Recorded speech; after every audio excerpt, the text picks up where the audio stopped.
से पहले कि ईंटों में नुक्स था, मलबे में आप नींव का पत्थर तलाशिए। श्रीमान, जब नींव ही कमजोर हो तो महल कितना ही ऊंचा क्यों ना बना लो, दरक ही जाएगा। और ये भारत नाम का राष्ट्रीय महल 28 राज्यों तो 8 केंद्र शासित प्रदेशों से मिलकर बना है। यदि राज्य कमजोर होंगे तो भारत की दीवारों में दरारें पड़ेंगी, ना कि दिल्ली की सड़कों पर फूल खिलेंगे। जी हाँ श्रीमान, मैं बात कर रही हूँ मजबूत राज्य तो है मजबूत राष्ट्र। जब केरल ने शिक्षा में क्रांति लाई तो भारत साक्षर हुआ। जब गुजरात ने उद्योग की उड़ान भरी तो भारत आत्मनिर्भर हुआ। जब उत्तराखंड ने जल विद्युत दी तो भारत रोशन हुआ। और जब बंगाल ने संस्कृति दी तो भारत पहचान बना। अर्थात राज्यों की पहचान ही राष्ट्र की शक्ति है। सभा की उपस्थिति को अध्यक्ष महोदय की अनुमति से प्रणाम करते हुए मैं इंद्रांशी सदन में रखे गए विषय के पक्ष में अपने विचार लेकर उपस्थित हूँ। अध्यक्ष महोदय, यदि आप राष्ट्र को बड़ा देखना चाहते हैं तो पहले हम उसके छोटे हिस्सों को बड़ा करते हैं। ठीक वैसे ही जब हम वृक्ष को बड़ा करना चाहते हैं तो पहले हम उसकी जड़ों को पोषित करते हैं। महोदय, जब हम बात करते हैं भारत की ताकत की तो केवल दिल्ली के महलों की चमक देखना मूर्खता होगी, क्योंकि असल शक्ति उसके राज्यों में है। राज्य ही वह भूमि है जो एक आम आदमी के सपनों को और उम्मीदों को सींचती है।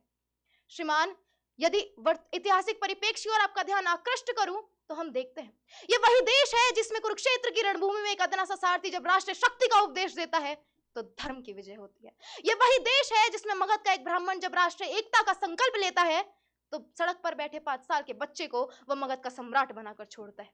ये वही देश है जिसमें हरियाणा का एक युवा जब राष्ट्रीय शक्ति के साथ अपने बाजुओं को मजबूत करता है तो वह ओलंपिक्स में गोल्ड मेडल लाने वाला नीरज चोपड़ा बनता है। और श्रीमान, ये तभी संभव है जब एक मजबूत राज्य एक सशक्त और सम्मानित राष्ट्र बनाता है। मैं सभी को याद दिलाना चाहती हूँ, हम 57 की तलवारों का चमचम करता आलोक बने। हम कौन है जनाब? हम 57 की तलवारों का चमचम करता आलोक बने। हम हल्दी घाटी में रानी की भाले का वो नोक बने। हम गीत बने, संगीत बने, शब्दों के गहरे छंद बने, सिद्धांत शून्य का दे करके सृष्टि के वो भक्त बने। ये हमारा ऐतिहासिक इतिहास है। आज भले ही मैं उत्तराखंडी हूँ, हिमाचली हूँ, तमिल की हूँ, मद्रासी हूँ या बंगाली हूँ, पर जब बात राष्ट्र पर आती है तो मैं उसे राष्ट्र की कहलाई जाती हूँ। श्रीमान, जब मैं बात करती हूँ मजबूत राज्य तो मजबूत राष्ट्र की तो मैं देखती हूँ केरल जिसने शिक्षा और उद्योग में लगातार निवेश कर राष्ट्रीय स्तर पर मिसाल कायम करी। नीति आयोग की रिपोर्ट इसे स्पष्ट करती है। श्रीमान, महाराष्ट्र, गुजरात, तमिलनाडु जैसे राज्य जब शिक्षा और उद्योग के जरिए राष्ट्र की कमाई बढ़ाते हैं तो हम देखते हैं कि मजबूती केवल अर्थव्यवस्था से नहीं बल्कि सामाजिक सुरक्षा में भी झलकती है। हम देखते हैं ओडिशा जिसने हाल ही के चक्रवात फैनी के दौरान 1.5 मिलियन लोगों को समय रहते सुरक्षित निकाला।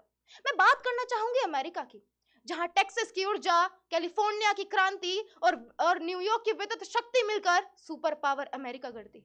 मैं देखती हूं अमेरिका का 70% जीडीपी का हिस्सा उसके राज्यों की स्वतंत्र आर्थिक नीतियों से आता है। मैं बात करना चाहूंगी जर्मनी की। द्वितीय विश्व युद्ध के बाद बर्बाद जर्मनी फिर उठ खड़ा हुआ अपने राज्य लैंडर की मदद से। बवेरिया की ऑटोमोबाइल्स क्रांति से लेकर इंजीनियरिंग तक BMW, ऑडी, मर्सिडीज जैसे नाम आज जर्मनी की पहचान है। श्रीमान, जर्मनी में बेरोजगारी दर 3% से कम तो प्रति व्यक्ति आय 4 लाख से अधिक है। फिर मैं देखती हूँ स्विट्जरलैंड जिसके छोटे छोटे 26 कैंटोन हैं, जिनका अपना संविधान, अपना कर नीति, अपनी शिक्षा है, पर फिर भी सब एक ध्वज तले। क्यों? क्योंकि वहां राज्य खुद को मिनी नेशन की तरह मजबूत करते हैं और उठ खड़े होते हैं एक राष्ट्र बनाकर, स्विट्जरलैंड। तो हम देखते हैं महोदय, जब नींव राज्यों से मजबूत होती है तो राष्ट्र अडिग खड़ा रहता है। मैं बात करना चाहूंगी कश्मीर की। कश्मीर में एक समय था जब वहां पाकिस्तानी नारे चलते थे, पत्थरबाजी चलती थी, पर अनुच्छेद 370 हटने के बाद वहां का आर्थिक और सामाजिक तंत्र बदल गया। हाँ, कुछ कठिनाई आई, पर परिणाम आज वहां पर्यटन 10 गुना ज्यादा बढ़ा तो जीडीपी में 5% की वृद्धि हुई और रोजगार बढ़ा। श्रीमान, पर सबसे बड़ा परिवर्तन था आज वहां पे लोगों का विश्वास वापस लौटा और राष्ट्रीय एकता की भावना वापस आई। आज वही कश्मीरी जो पहले पत्थर उठाते थे अब किताबें उठा रहे हैं, क्योंकि वे समझ गए कि आतंकवाद से नहीं विकास से पहचान बनती है। ये वही मनोवैज्ञानिक बदलाव है महोदय, मैं जोर देना चाहूंगी, ये वही मनोवैज्ञानिक बदलाव है जो किसी भी राज्य तो राष्ट्र की सबसे बड़ी जीत है। आज हर राज्य अपने हाथों की लकीर खुद तय कर रहा है, कोई शिक्षा, कोई उद्योग तो कोई तकनीक के जरिए। श्रीमान, ये विभिन्नता हमारी कमजोरी नहीं, हमारी मजबूती है। हम भले ही आज अलग भाषा बोलते हो पर हम सबकी भावना एक है। हम सबके रंग भले ही अलग हो पर हमारा ध्वज एक है। हम सबकी समस्याएं भले ही अलग हो पर आज समाधान एक है।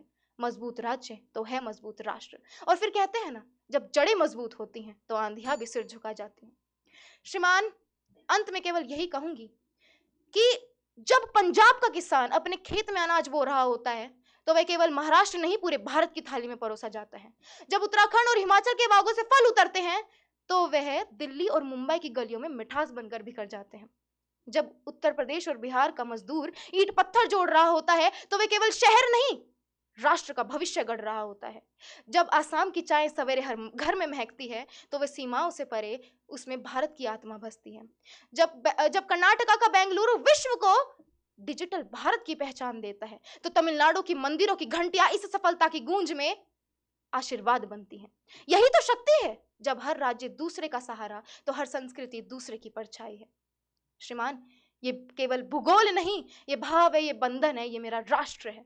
जब सब राज्य अपने अस्तित्व से आगे बढ़कर हम की चेतना को अपनाते हैं तब उठ खड़ा होता है एक राष्ट्र, अजय, अमर और अटूट। तब राज्य नहीं आत्माएं जुड़ती हैं, सीमाएं नहीं। एक आत्मनिर्भर, सर्वश्रेष्ठ, संपन्न, सशक्त, मजबूत राष्ट्र तो भारत बनता है। धन्यवाद।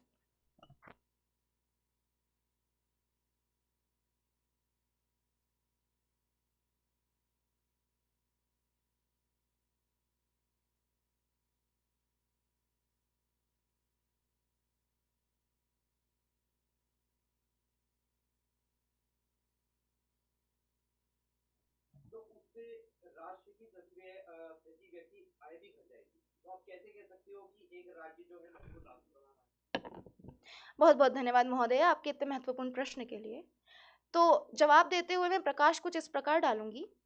मैंने कहा कि जर्मनी में बेरोजगारी दर 3% से कम, तो प्रति व्यक्ति आय 4 लाख से अधिक है। मैंने प्रति व्यक्ति आय की बात करी। हर राज्य में जब प्रति व्यक्ति आय बढ़ती है तो वो राष्ट्र के हित में होती है। जब प्रति व्यक्ति आय कम होती है तो वो राष्ट्र के अहित में होती है।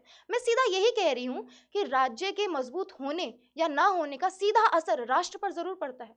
मैं कहना चाहूंगी कि जब मैं कहती हूँ कि मजबूत राज्य तो मजबूत राष्ट्र, तो मैं देखती हूँ उसमें मेरी, आपकी और हम सबकी जिम्मेदारी सामने आती है।